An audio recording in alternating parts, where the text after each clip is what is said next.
రెండో సురికి వస్తున్నాం. బీరకాయలు ఎలా వచ్చాయో చూడండి.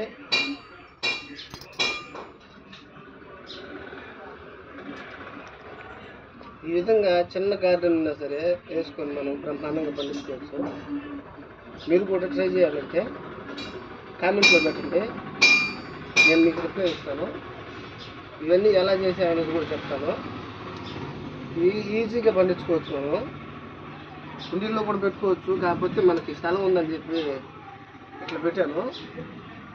ఇది బీరకాయలు అయితే ఈరోజు 6 ఉన్నాయి. దాంట్లో 3 వాస్తున్నాయి.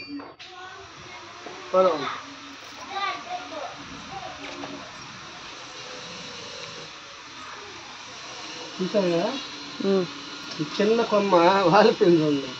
దీన్ని మొయ్యలేకపోతే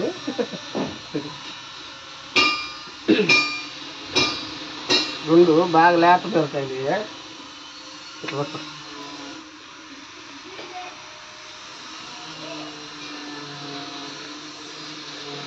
ఇదైతే కోసేయచ్చు.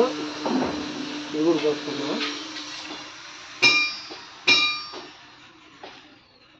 3 కాయలు కోసాను. మనకైతే సరిపోతాయి. కోసుకే పక్క వాళ్ళకి వేస్తాం కదా, జరుకు పక్కన వాళ్ళకి కూడా ఇవ్వాలి కదా. ఇప్పుడైతే కాకరకాయలు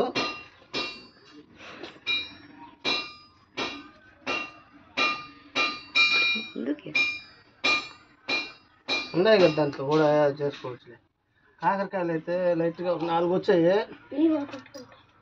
చూడండి ఫ్రెండ్స్, ఇదైతే కాకరకాయ.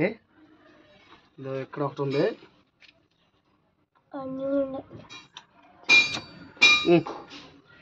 జరుక్కో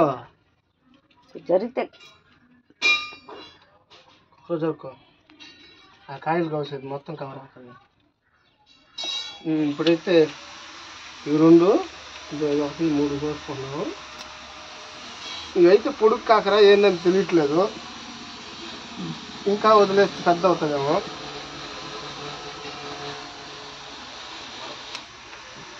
ఇవి 4 మనకి 4 కాకరకాయలు అయితే వచ్చాయి. ఇది సెకండ్ టైం కోయడం. ఫస్ట్ అయితే ఒక్కొక్కటి వచ్చాయి. సెకండ్ టైం కోయడం ఇది. చూద్దాం, ఈ సూరికి ఎక్కువ వస్తాయేమో. ఎక్కువ వస్తాయని అనుకోకుండా అయితే పురుగు గిరుగు ఏం పెద్దగా లేదు, నార్మల్గానే ఉంది. నేను అప్పుడప్పుడు ఈ ఆన్లైన్లోనే సేంద్రియ ఎరువులు తెచ్చి వాడుతున్నాను. చూద్దాం ఈ సూరి అయితే ఎంత దిగుబడి ఇస్తుందో. చూడండి ఫ్రెండ్స్, 4 కాయలు. Okay bye.